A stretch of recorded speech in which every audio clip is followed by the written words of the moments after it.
Let me start with something that might bother you a little. You're probably not stuck. You just don't want to do what it would take to move. Because most of us don't actually lack clarity. We lack courage. We know we need to have the conversation. We know we need to make the change. We know we need to step out, step up, or step away. But instead, we wait, we scroll, we justify, we overthink. We distract ourselves just long enough to feel busy, but no different.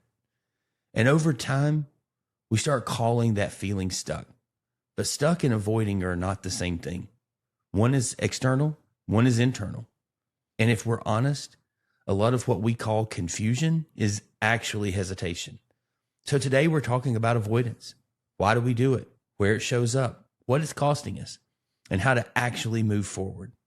Because the life you might want is not just on the other side of more information.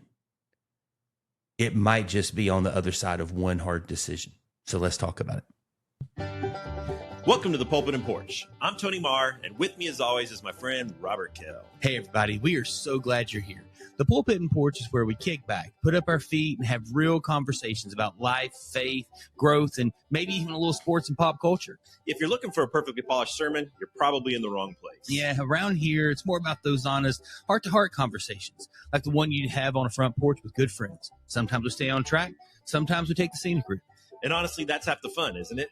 We dig into the highs, the lows, and all the in-betweens of living out your faith in real life.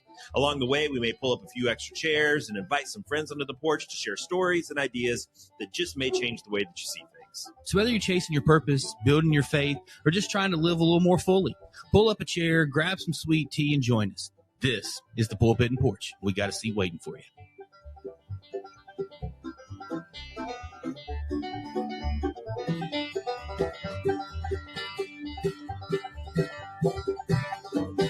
So we have some extra guests on the porch with us today, and not the kind of guests that are going to show up on camera or sit in front of a microphone, but I'm pretty sure they will be picked up on the microphone at some point, Maybe throughout the course of the today, because we are getting an upgrade here on the Pulpit and Porch podcast. A major upgrade is taking place tomorrow, which is actually taking place today that I didn't know was taking place today. We have the appointment for tomorrow, but I guess there's prep work that has to be done in preparation for that, which is why it's called prep work, because it's in preparation for that. And as we hit record... We can end the show right now. I mean, that's all people needed to know. As we hit record to go for this thing, I've started sensing something in my peripheral, and Lola the show dog and her partners in barking. Yeah, Charlie and Lola, Charlie and Kobe. I don't even know my own dog's names. They're really not yours. They're the family's dogs. True. You're just in proximity of them. Yeah. and I try not to even be that. You just have to feed them when everybody else is gone. Which is very true. And they eat a lot. More than some of our kids. But anyways, little disclaimer to start. There may be a lot of barking in this episode. Yeah, we kept looking around going, is somebody showing up? And like it was just like constant barking. It was really, really different than normal. And but we're getting upgraded to high-speed fiber internet. It's awesome. I already have it where I live, and you've been fantastic. The other side of the tracks. I've had it since 2019, 2020. Wow. And so we went folk out here. we had Blazing Hog for the first 4 years that we lived. That's what our internet service was, Blazing Hog. And so last year when we were able to, and we ran a podcast off of Blazing Hog. We did run a podcast off Blazing Hog. I remember that. I forgot about that, but I remember that now. Yeah. And so when we were upgraded to Verizon home internet, it was like going from Apple 2GS to like going from AOL to actual like legitimate Google Mail. It was you remember You've Got Mail. Oh, I absolutely remember that. AOL Instant Messenger. That was my was that the first social media? Or that was more like text, like for the first text messaging, right? Because I would say AOL Instant Messenger was before we were texting. Oh, absolutely.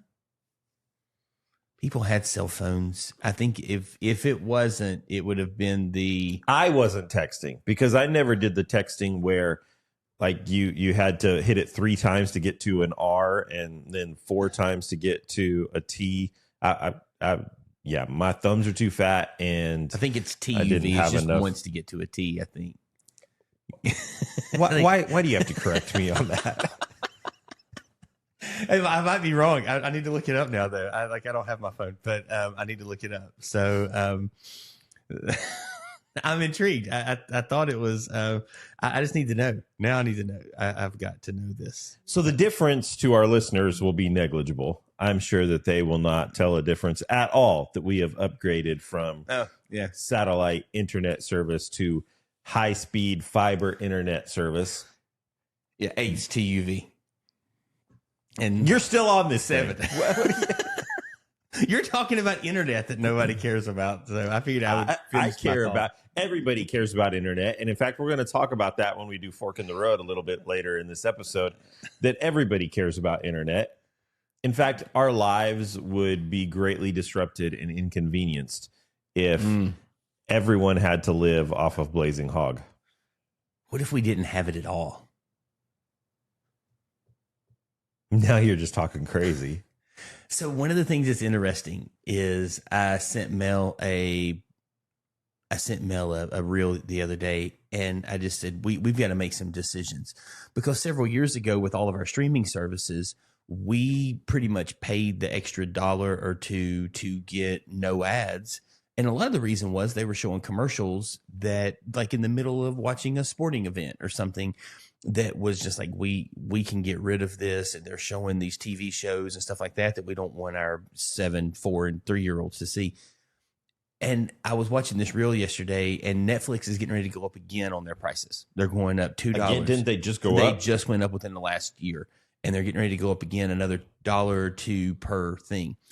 So I think it's going to be $21.99 a month for the just standard no ads thing. And then if you've got the multi-user or whatever, for the base of that is like $28.99, $29.99 a month. But you can get Netflix with ads right now for $7.99 a month, and you can get it without ads or you can, and it's going up, to $8.99. So the price is less than half, and it's still going to be in that like less than half kind of thing.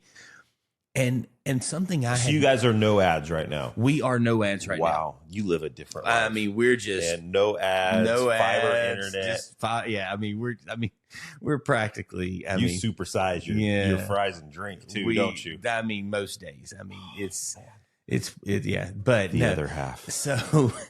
The thing I had never thought about, and because this reel was saying that it's going to go back to, because Amazon just overnight, just like we talked about this past year over Christmas break, they decided you no longer get 2-day shipping. Yeah. So you pay for Amazon Prime to get, or Amazon to get all of the shipping and stuff and have access, but you don't get 2-day shipping anymore. So there's no 2-week benefit of Prime overall for the most part. But when you get to Prime Video, one day you were just watching, and the next day you woke up, there was no real acknowledgement of it, and there were just forced ads in your thing. And you have to pay $2 to $3 a month to get those ads removed. And so you look at all of that, and I never thought about the fact that there's no way that was going to be able to live forever as things went more and more and more streaming, because the people with the money, who were the people who pay for the ads, we're never going to be totally removed from the world. And so now we're at a place where you don't have to watch ads, but you are going to pay maybe even triple sometimes of what it is. The problem is it's $2 a month on most things, but you take 8 streaming services, and I'm not saying everybody's got 8, and I don't think we do. But you take 8 streaming services, which a lot of people have, and that ends up being almost $20 a month to do that. So yeah, the internet is definitely, I'm just going, what would it look like to go back and just have shelves around your room and just movies and TV shows just there, and you actually got up and put a Blu-ray or a DVD or maybe even a VHS in. We were actually talking through this morning on some things that we're going to change here in our studio to make it a little bit more YouTube friendly, more video friendly, and some things that I'm excited about. And my wife, who has a much more design eye than I do, much more creative eye and understanding space, we were talking about moving some things around and what needed to happen spatially and all of that. And she said, well, you've got all these baskets on your shelves that are full of DVDs and Blu-rays. She said, I don't think you need those anymore. Look how much dust is on them. And I mean, we do clean occasionally, but going to what you say, I haven't pulled 1, 2, 3, 4, 5, 6 baskets of Blu-rays and DVDs that haven't been touched in years. You don't need them anymore. I'm about to go. I think I'm about to go back. I'm really contemplating it. Like, what would it look like to cut off the streaming services, just use things that are free, like Tubi and Pluto and that kind of stuff, and use the free things, and then have movies, have TV shows that I mean, if I'm so lazy and entitled, like you talk about how the other half lives, that I get to the end, and so I'm watching through maybe one of my favorite TV shows, and I get to the end of it, of the disc. I've watched the 8 episodes that are on there, and I haven't had to stand up, and now I've got to stand up and get the next one. If I am so lazy that I can't do that, I probably have bigger issues than streaming and Blu-ray. But Robert, this Christmas, I was desperately wanting to watch Rudolph the Red-Nosed Reindeer with my kids. And it was not free on any streaming service that I had. Now, I own Rudolph the Red-Nosed Reindeer on VHS on probably 2 or 3 different versions of Blu-ray, standard and widescreen with the black bars, the special collector's edition. And then I also have the Blu-ray disc of Rudolph the Red-Nosed Reindeer as well. But it's all the way down in my basement in our movie theater down there. There are steps to go to get down there, and it's cold down there, and it's dark. You have to flip on lights. And so guess who didn't watch Rudolph the Red-Nosed Reindeer this year? So what you're saying is you're avoiding going downstairs because it's hard. Rudolph. Because it's hard. Hey, this is a really cool topic you brought up today. Well, I thank you. And I've really tried to process some of these things, and so I'm going to let you talk a lot, and I may just jump in some moments. But I love this idea of that most people aren't stuck; they're delaying a decision they don't want to make. Yeah, it came from what kind of drove you there? I was having a conversation with a guy who I meet with pretty regularly, and he was telling me how he felt stuck in life. And we're kind of processing through some of that, talking through some of that. And as he's talking and explaining to me why he feels stuck in life, I was thinking, you're not stuck. You're just procrastinating. You're not stuck. You know exactly where you want to go. You know exactly how to get there. You're just delaying making a decision that you're scared to make. And why are you scared to make this decision? Because it's hard, because it's scary, because you don't know what the outcome is going to be. But stop saying that you feel stuck in life, because you're not stuck in life. You're just indecisive. You're delaying making a decision that you know what needs to happen to get yourself unstuck. And so that was kind of the catalyst for this idea that prompted this episode. Well, thanks for not sharing my name when you. Okay, so in all seriousness, like I would be a more stuck person than you if I had to look at the two of us, and like that was the only 2 comparisons, and there was a 10 and a 1 on the scale. I would be and 1 is totally stuck, and 10 is you're making the decision and moving forward.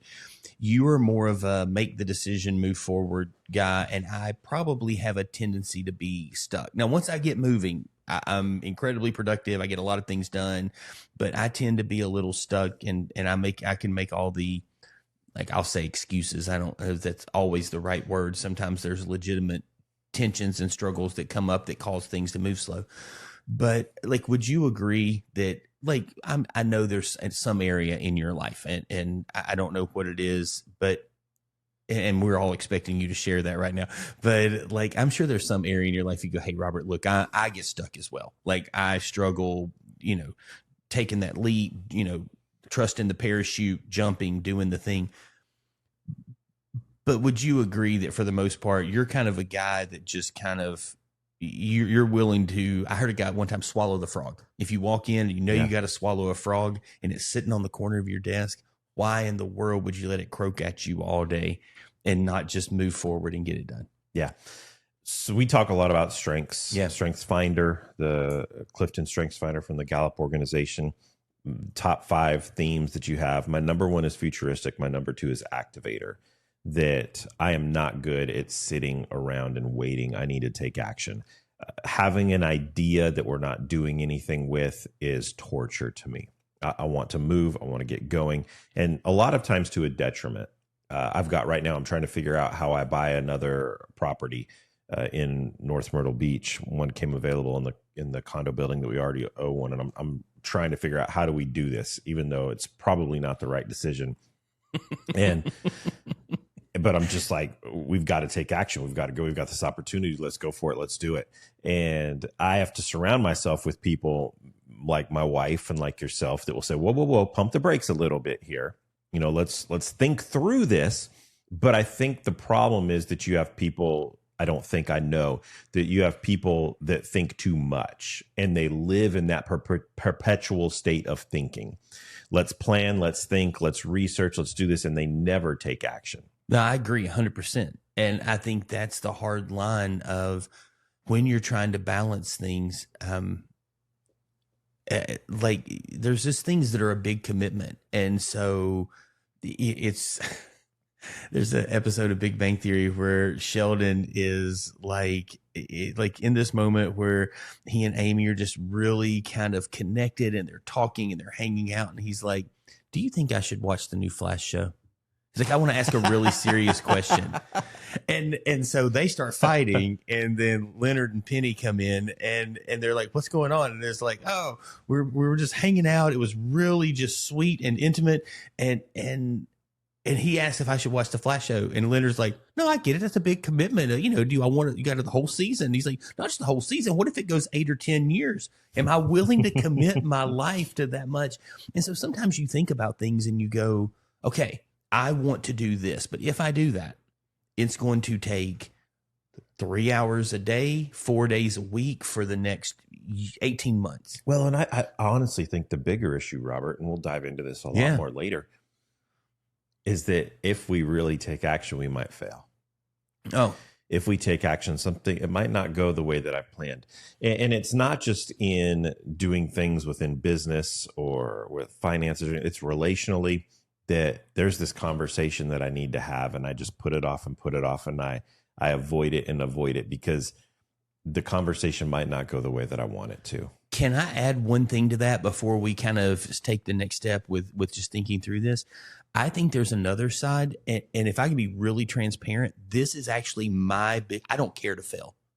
One of my kids one time, like I was applying a bunch and I mean, I was in my 40s. I have a wife, but at that point in time, I still had a wife, 3 kids, 150-pound dog. Now I've got 2 dogs. But when I was applying for jobs to go be like the lead photographer, and I was really fortunate. I got to have some conversations with some teams and talk to some photographers on those teams that were hiring people.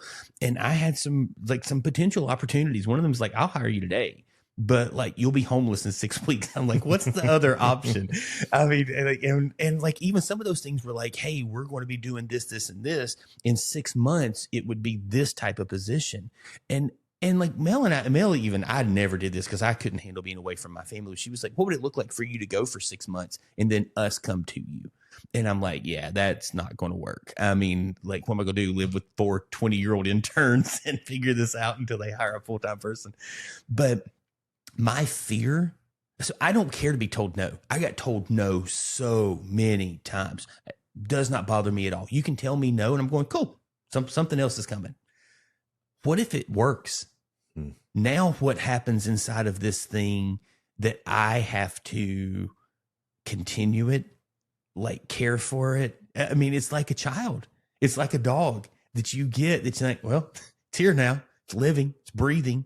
It's work. It's something that requires attention every day. So I agree with you 100% that sometimes people go, oh my goodness, what if I get told no? And there are people who are scared, and I've failed at it. I have tried to get my boys to go for the no, like in life, just like, who cares? One of my boys looked at me and said, how do you handle that? How do you get so focused on what if you move here? What would a house cost? How does this work? What would I have to, I'm like, because I have to know what I have to make. Like, do you want to eat if we move to Dallas? And he's like, well, yeah. Do you want to eat if we move to Boston? He's like, well, yeah. And I was like, then I've got to know I've got enough money to pay for that, for you to eat, to get a house, to care for you, to put gas in the car, to do the things we need to do. And he was like, I just don't know how you put that much time and energy and investment to be told no. I said, because that's the worst they can tell me. The bigger issue is, what if they say yes? And you've got to show up as the Dallas Cowboys lead photographer. And you walk in and all of a sudden it's not just you're hanging out with, at that point in time, it would have been Romo and some of those guys. It's not just that you're hanging out with the starting quarterback and one of the top running backs in the league. And you've got all of these other people. But for that job, it was the Dallas Cowgirls and all of the other things. You're showing up at events with like running backs. You have to go to their personal private events. And I'm a nervous wreck if they say yes. And so for me, sometimes that does that. So my question for you would be, why do we default to, because we get stuck in that space of saying I'm stuck instead of kind of what I just said, I'm afraid. I'm a little nervous. First off, you've said that before. You've talked about that before, and I don't remember if it's been on air or just in private conversations. And I don't understand that.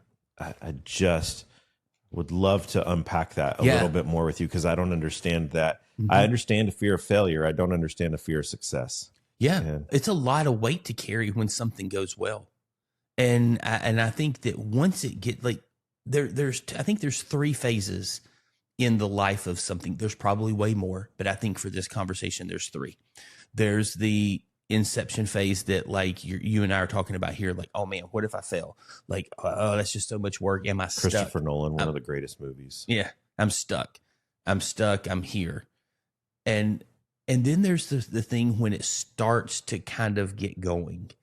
And that's probably once things are moving and they kind of get legs of their own and they somewhat take care of themselves. And, like the dogs are potty trained, the kids are potty trained. I mean, like I don't have to, like, I remember the day that our boys got up on a Saturday morning before us and fixed their own cereal, and there wasn't milk all over the counters. And they were watching cartoons, and we slept, an extra 30 minutes and didn't really even realize it. And they had all 3 gotten up and taken care of. I'm like, we're in a different phase. They still need a lot of care, but I don't have to care for them the exact same way. There are things they can do for themselves that I couldn't. It's that middle ground for me that is, it's starting to catch some legs. And I'm going, this still requires so much work. What if this catches? I don't know what it's going to be like when they get up and get their own cereal. I don't know what it's going to be like when the dog actually goes to the back door and barks and is like, hey, I need outside. I don't know what that's going to be like. I just know this is a ton of nerves and a ton of work. And if this thing succeeds, do I have what it takes to lead it? And that is sometimes, maybe it's Jenny Allen has a new book out, and she has a 9-question quiz. And I don't know that I agree with all of this, but she has a 9-question quiz that you can ask, what's the lie you believe about yourself? And Melissa and I have been taking that and looking through those things, and just Melissa's reading that book and the devotional and listening to the podcasts and stuff. And it just says I'm worthless. And I think there's that thing of like one of the 4 lies that the enemy tells is worthless. And maybe it's in that space of like, I don't deserve to get in. So man, if this takes off, I'm just not, I don't know. I can't really, that's probably a little more vulnerable than I would normally be on the show here, but I don't know. I can't fully answer all of that, but I think those for me are the 3 kind of phases of I've got the dog now. We've got a child. We've got to care. And I'm not saying raising dogs and kids are the exact same thing, but they're living beings that you have to keep alive. And and I'm just going in that space of I don't know what happens. And as you get a project or a situation that could move forward, it just like sometimes success, somebody tells me, no, I don't have to do anything. If they tell me yes, I've actually got to show up and deliver. And maybe that's, I don't, it's not that I didn't just apply going, never used a camera before. Hope those photos turn out okay. Yeah. I don't know. So yeah. All right. So why do we say that we're stuck instead of saying that we're afraid? I think because saying that we're stuck sounds like something's happened to us. That it's not something that we're responsible for. It's something that has happened to us. We're saying I'm afraid. It's like there's something wrong with me. That's a me problem. Whereas I'm stuck is external. I'm afraid is a me problem. One of those removes responsibility. The other pushes the responsibility right back onto me. So it starts to feel like people could maybe have this tension between being confused and avoiding something. Like how would you start to go, okay, like, man, is this on me? Is this on something else? Like, how does this work? Or man, I'm just avoiding this. How do you kind of tell the difference in those spaces? Yeah, because there are times when we're confused about what needs to happen next. What's the next path for me in life? Should I follow this road or should I go down this? Should I pursue this opportunity or should I do this opportunity? Should I stay where I'm at, or this new door that seems to be cracking open a little bit? Should I shove that open? And there can be some confusion to those things, and we're looking for clarity in those things, and that's fine. We need to do that. You don't want to just simply go through, fling open every door that cracks, because then you'd be changing jobs every 6 weeks. You'd be moving every couple of years. You don't want to do that. And so I think that confusion, that you're still just in that confusion stage, that seeking stage, when you're asking questions. You're still asking questions. You're still looking for answers. If you're no longer asking questions, then you're avoiding. So if you're delaying finding the answers, then that's avoidance. Okay, so if we're delaying finding the answers, what you're kind of saying is that we already have an answer. I mean, kind of on some level. So what's something that most people already know they need to do but aren't doing? If we kind of have this answer, what's the thing that we know we need to do but we aren't doing it? Make the decision. Have the conversation. Start the project. Do something. Get moving. Stop doing the thing that's constantly draining you. Set the boundary. Just make the decision. Make the choice to do it. Start the thing that you keep talking about doing. Start it. Do it. Most people aren't lacking direction. Most people are avoiding discomfort. They don't want to do something that's going to make them uncomfortable. And so it's easier just to stay where I'm stuck. It's easier just to stay in this place that is making me feel unhappy, feel unfulfilled. It's because I'm avoiding the thing that's going to maybe make me feel a little bit uncomfortable. I'm not sure what's there. It's uncertain if I take this path. And that's uncomfortable. So you've got a question that I want to ask that I think almost goes with what I was saying a minute ago. Like, you asked this question, why does clarity sometimes feel more threatening than confusion? And I'm going, that's exactly what I'm talking about.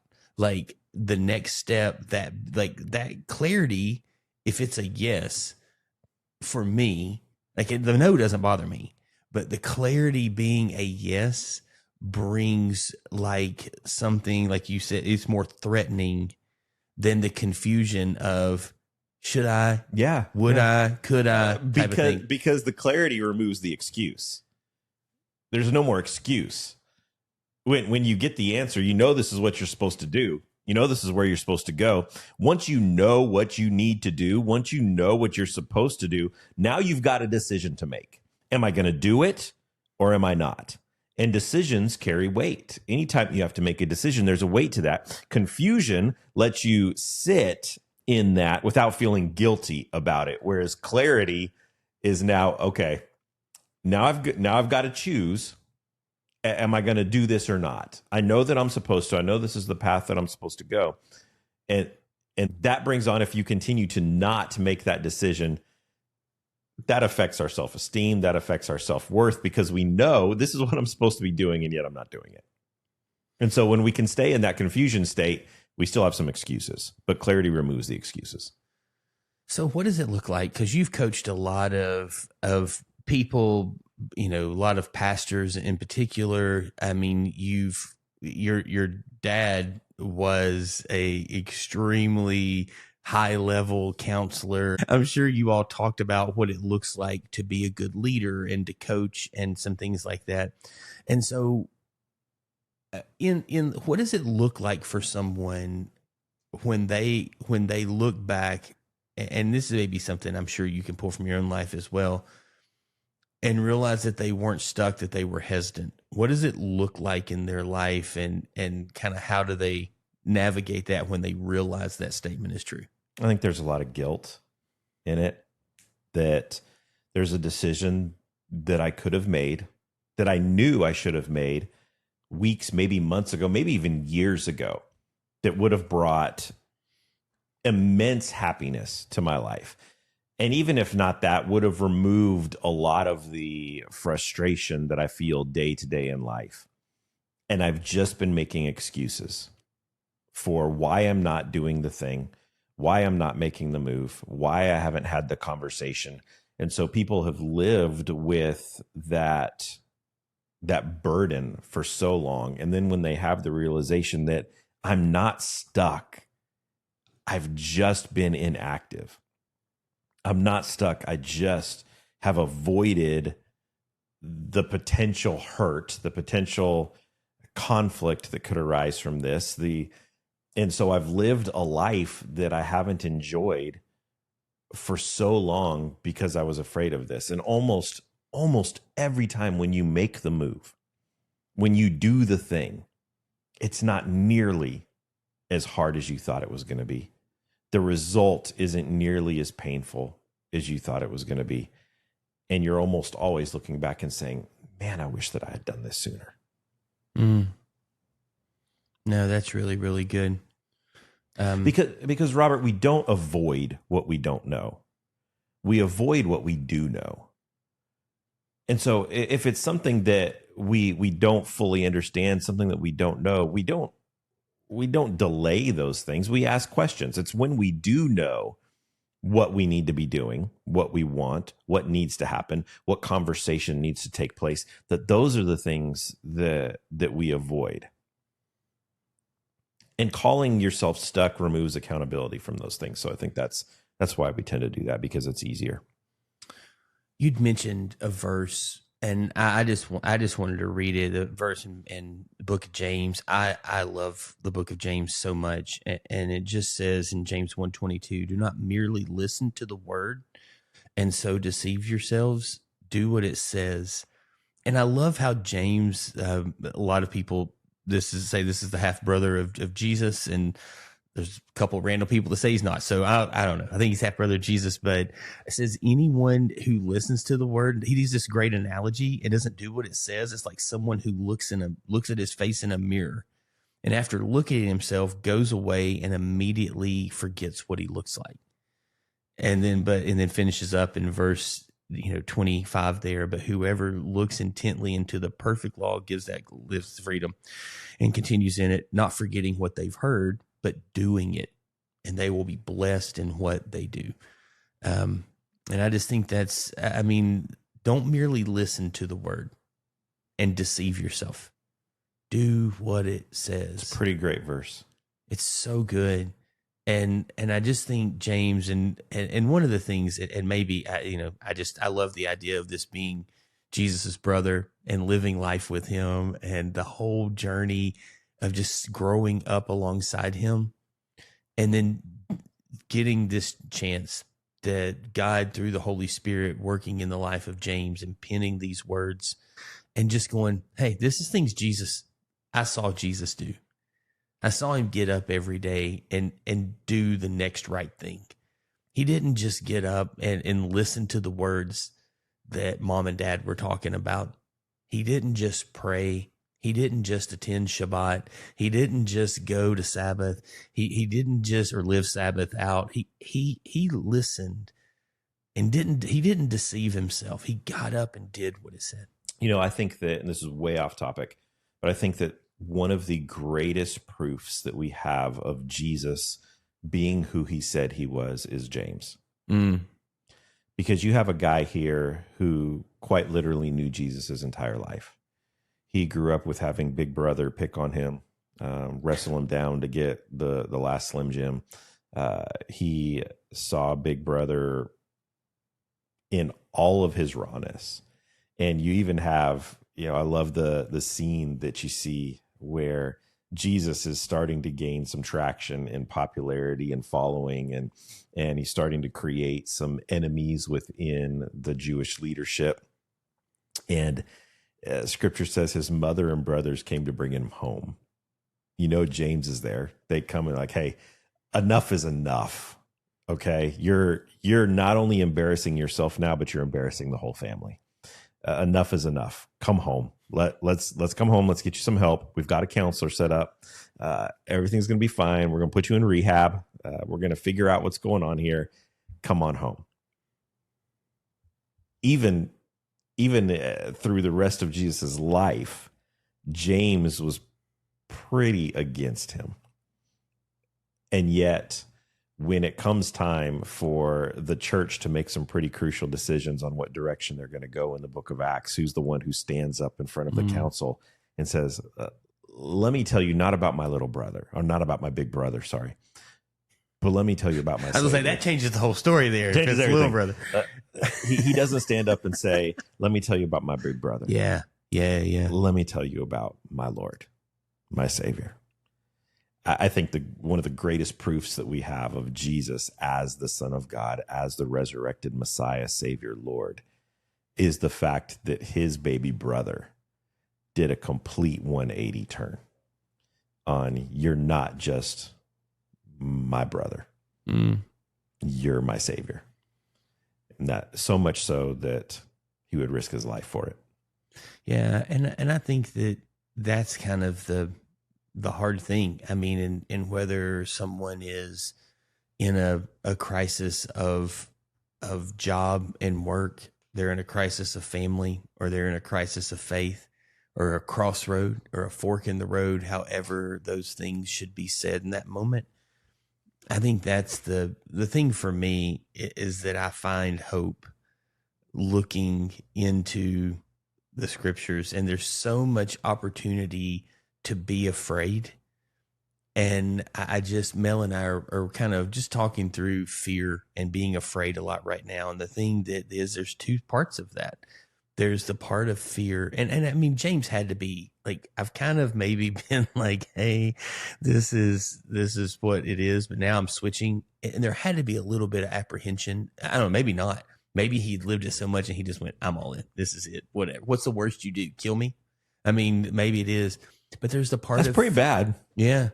But there's the part of fear that that encourages us to do good. And there's the part of fear, and this is really what we're talking about a lot today, that freezes us and causes us to avoid some things. And so, with that, we'll catch a word from our sponsor, and then we'll come back.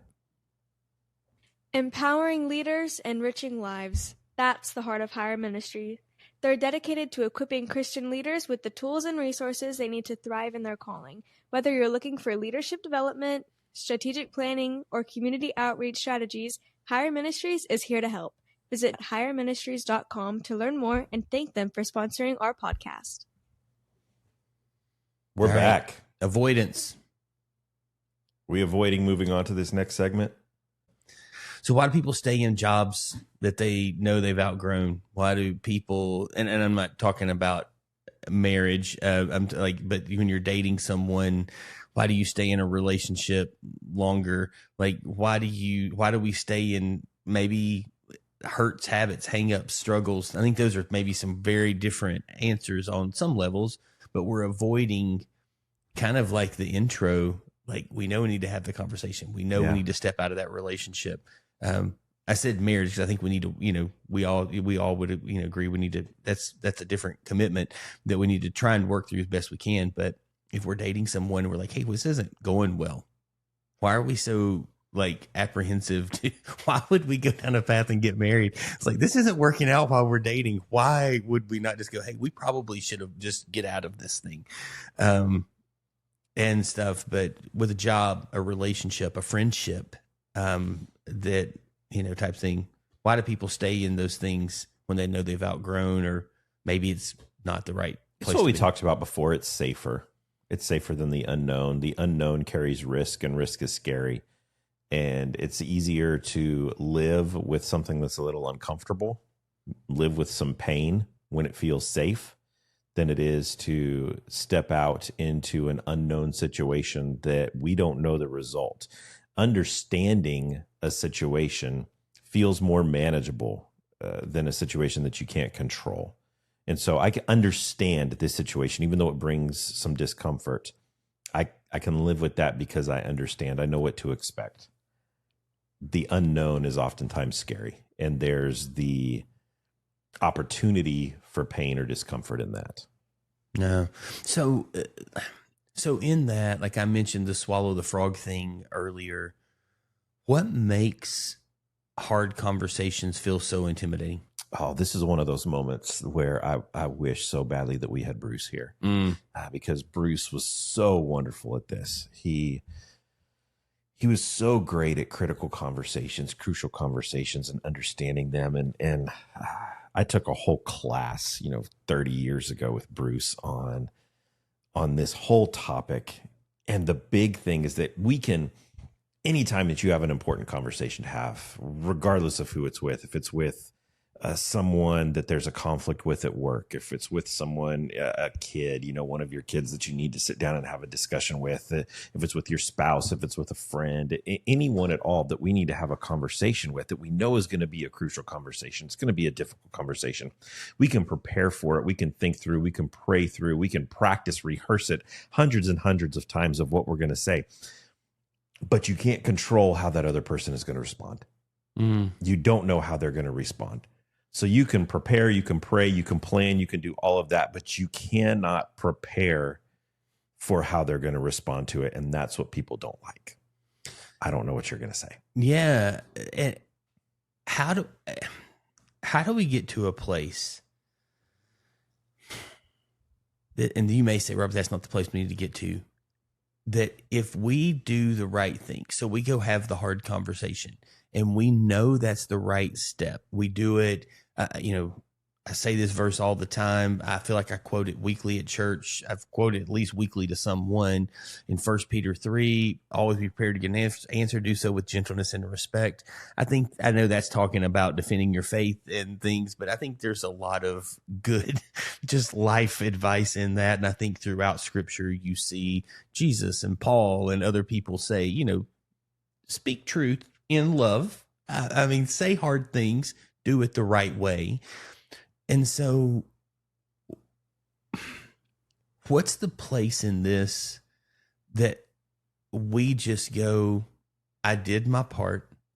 Their response really is irrelevant.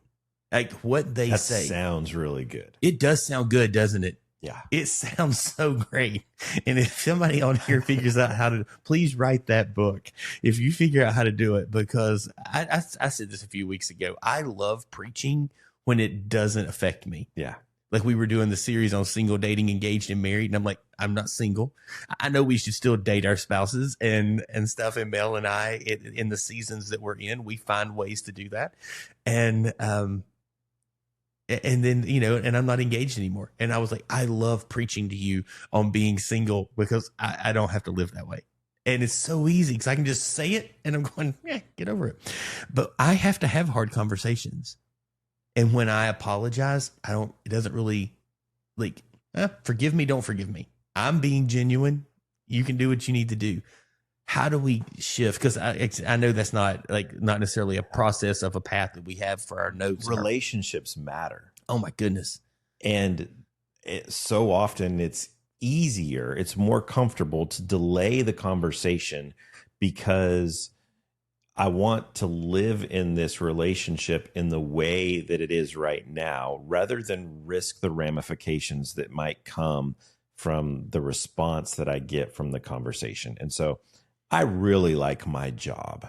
Mm-hmm. I need my paycheck. I know there's a conversation that has to be had with my boss, that there's some things that I am just simply not okay with that need to happen. I need to have this conversation. But I'm afraid if I have that conversation, he might say, time for you to find a new job. And so I'm just going to avoid it. There's going to be tension there on my part. Maybe the boss doesn't even know that there's tension there at all. The boss doesn't even know that there's an issue.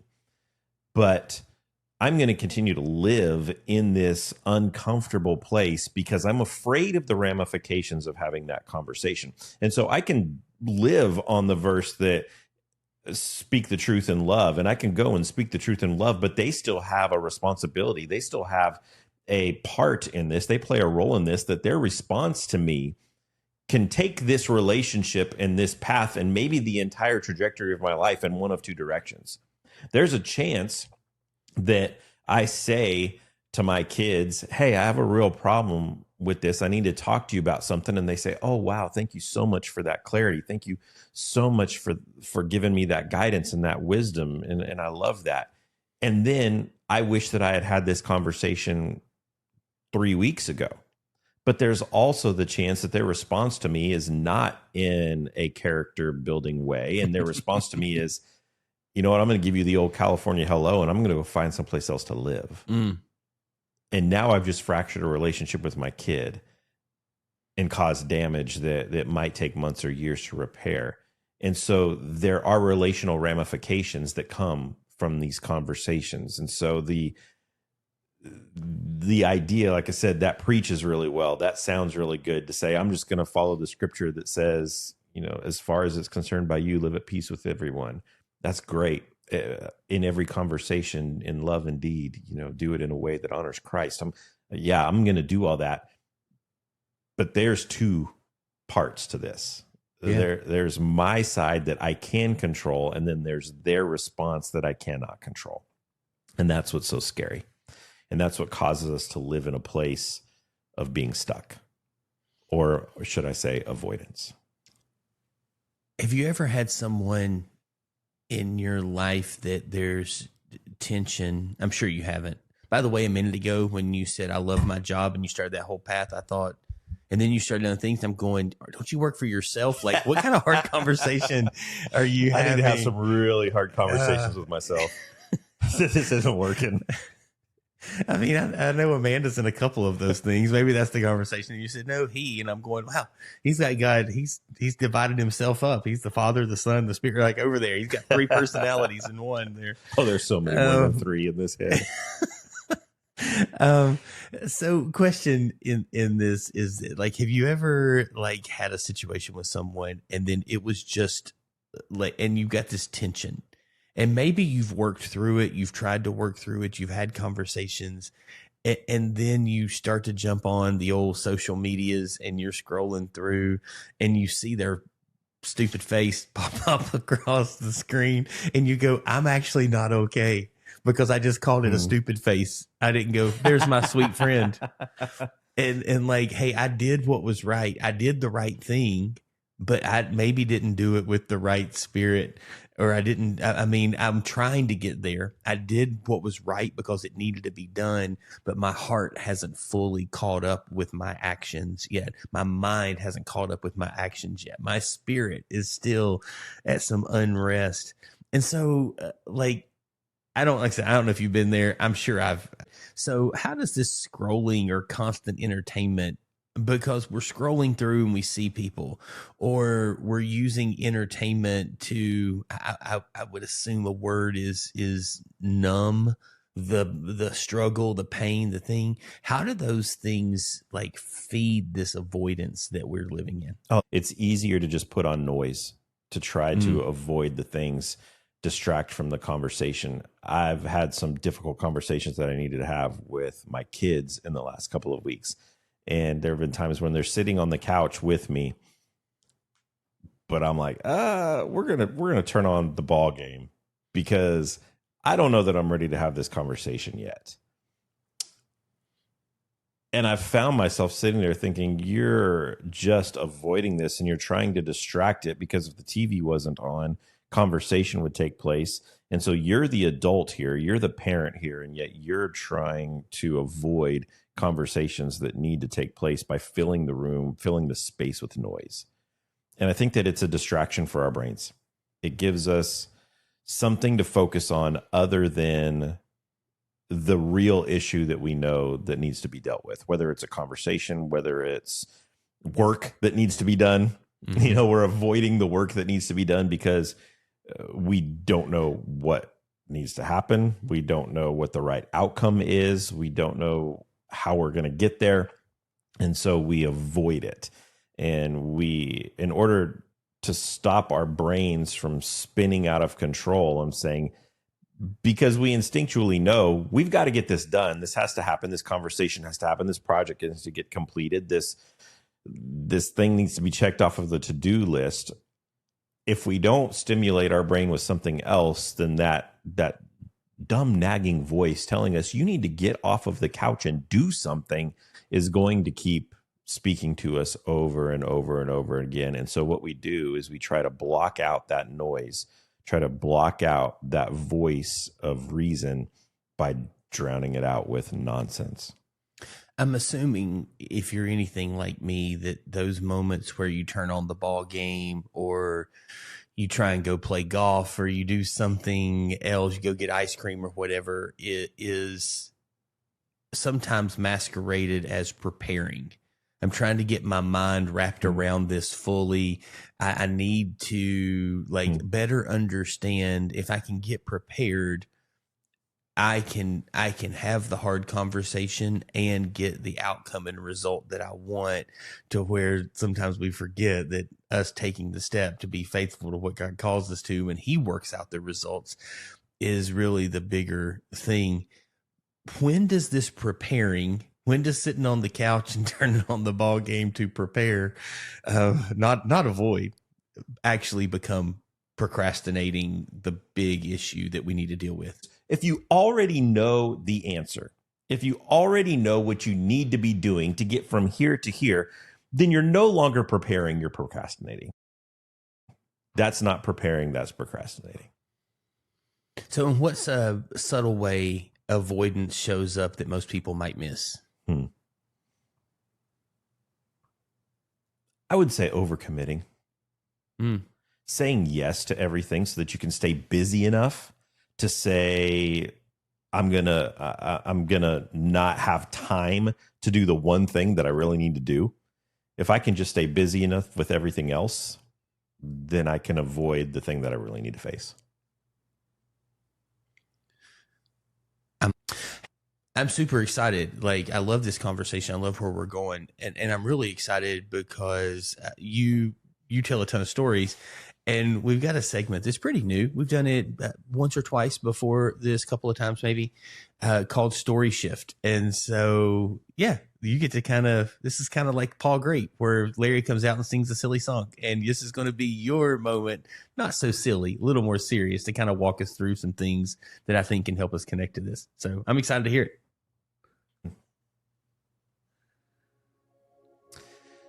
Let me take a minute and tell you about a phase of my life that in hindsight makes absolutely no sense.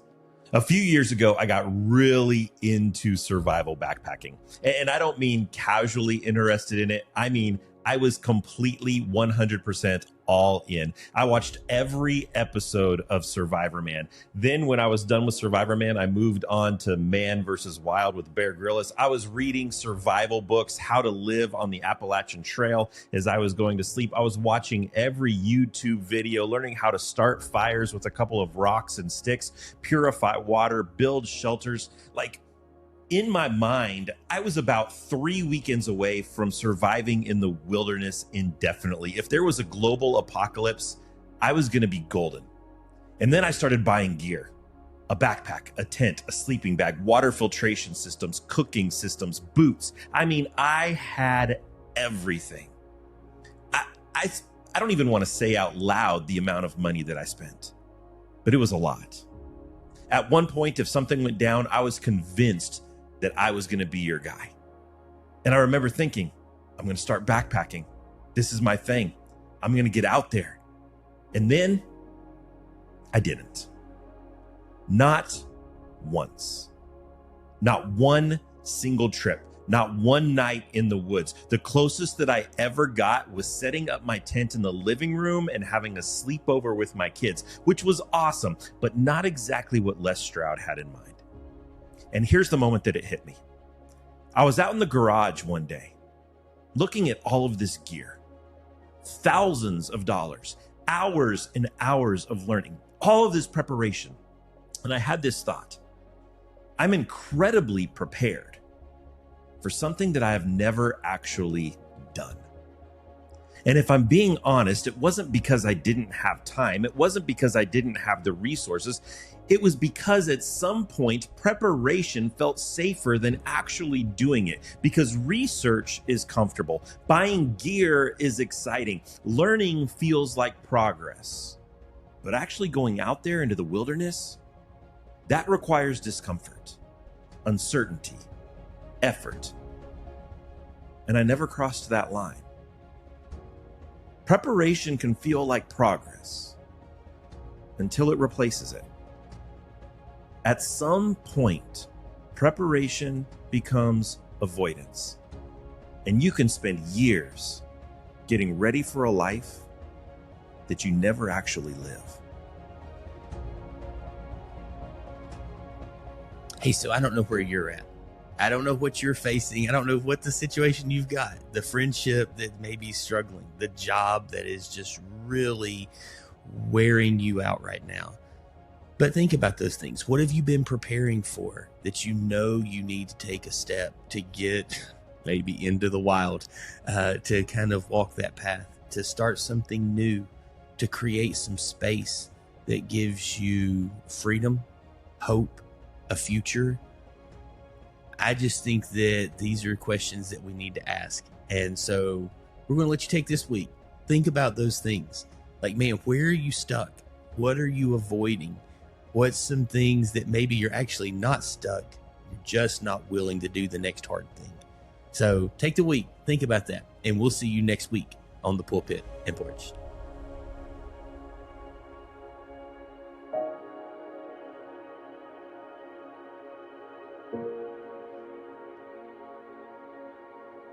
Thank you.